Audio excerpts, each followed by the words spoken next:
السلام عليكم ورحمة الله تعالى وبركاته أخواتي الكريمات.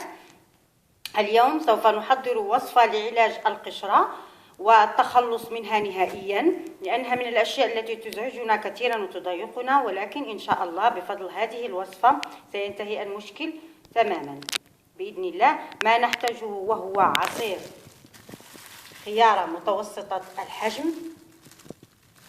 كما نعرف أن الخيار له فوائد كثيرة جدا غذائية وصحية لفروة الرأس.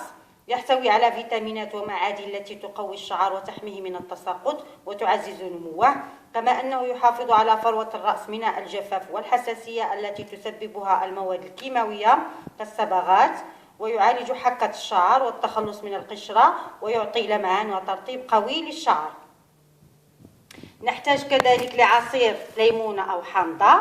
نأخذ فقط 2 معالق كبار من عصير الليمون أي الحامض، الذي يساعد في التخلص من القشرة كذلك، لأنه يحفز فروة الرأس ويساعد في عملية نمو الشعر ويعالج القمل كذلك.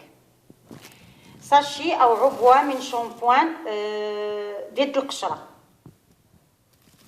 أو تقريبا ملعقة صغيرة من شامبوان ضد القشرة.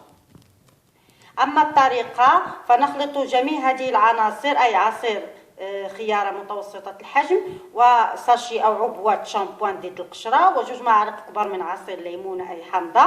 نأخذ قطن ونبلله بالخليط ونوزعه على الشعر على فروة الرأس جيدا، ونعمل مساج خفيف بأطراف الأصابع، ونتركه لمدة 15 دقيقة أي ربع ساعة، ونغسله. وممكن إعادة الخلطة لأفضل النتائج كل يومين. أتمنى أن تعجبكم وصفة اليوم، ولا تنسوا الجيم والاشتراك بالقناة، وشكرا.